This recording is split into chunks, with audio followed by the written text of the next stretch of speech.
Kolegebo, quorumi არის, შეგვიძლია დავიწყოთ ბიუროს ხდომა, გაგაცნობთ დღის წესრიგს. კენჭ აკლის საკითხებში გვაქვს გენერალური პროკურორის არჩევის საკითხი. აქ კომიტეტის გადაწყვეტილებაც არის და ბიურომ უნდა მიიღოს გადაწყვეტილება, რომ განხილვის გარეშე უყაროთ კენჭი პლენარის ხდომაზე, გთხოვთ თქვენს თანხმობას, მადლობა. რაც შეეხება განსახილველ საკითხებს, დაგვემატა შრომით მიგრაციის შესახებ კანონში ცვლილების პაკეტი.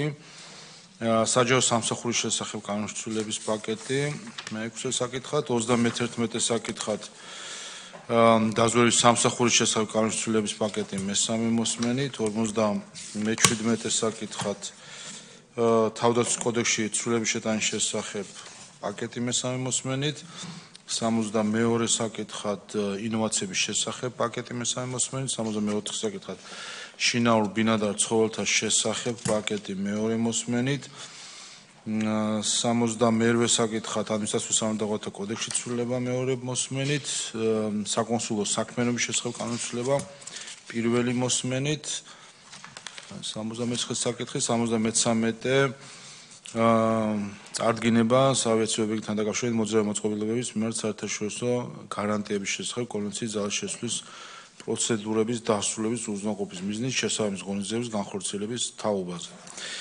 და 74 საკითხი გახლავთ სახელმწიფო უსაფრთხოების სამსახურის 2024 წლის ანგარიშში. რაც შეეხება საორგანიზაციო საკითხებს, პროკურორის არჩევის საკითხი მოგახსენეთ. ასევე ცნობად ვიღებთ საფინანსო საბიუჯეტო კომიტეტის დადებით დასკვნას საპენსიო სააგენტოს 2024 წლის ანგარიშთან დაკავშირებით. ასევე იურიდიულ საკითხთა კომიტეტის დადებით დასკვნას იურიდიული დახმარების სამსახურის ანგარიშთან დაკავშირებით. პარლამენტის იურიდიულ საკითხთა კომიტეტის დადებით დასკვნას ანტიკორუფციული ბიუროს 2024 წლის საქმიანობის ანგარიშთან დაკავშირებით. ასევე ცნობად ვიღებთ ევროპის სოციალისტების თავმჯდომარის ვლადიმერ ბოჟაძის მომართვას განათლების მეცნიერების და ახალგაზრდა საქმეთა კომიტეტში გაწევრიანების შესახებ. ასევე მომართვა არის ვლადიმერ ბოჟაძის გარემოსდაცვისა და ბუნებრივი რესურსების კომიტეტში გაწევრიანების შესახებ. ქართული ოცნების მომართვა ქალთა და ბავშვთა საკითხებზე მომუშავე საქართველოს პარლამენტის დროებით კომისიაში ფრაქციის წევრის რატი იონათამიშვილის წარდგენის შესახებ.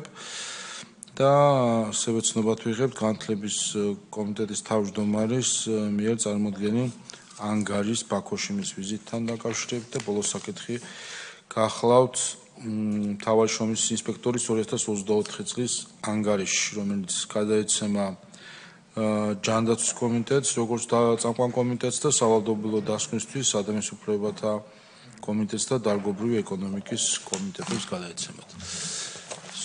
სხვა საკითხები თუ არ არის, გადავინაცვლოთ სხვათა დარგში.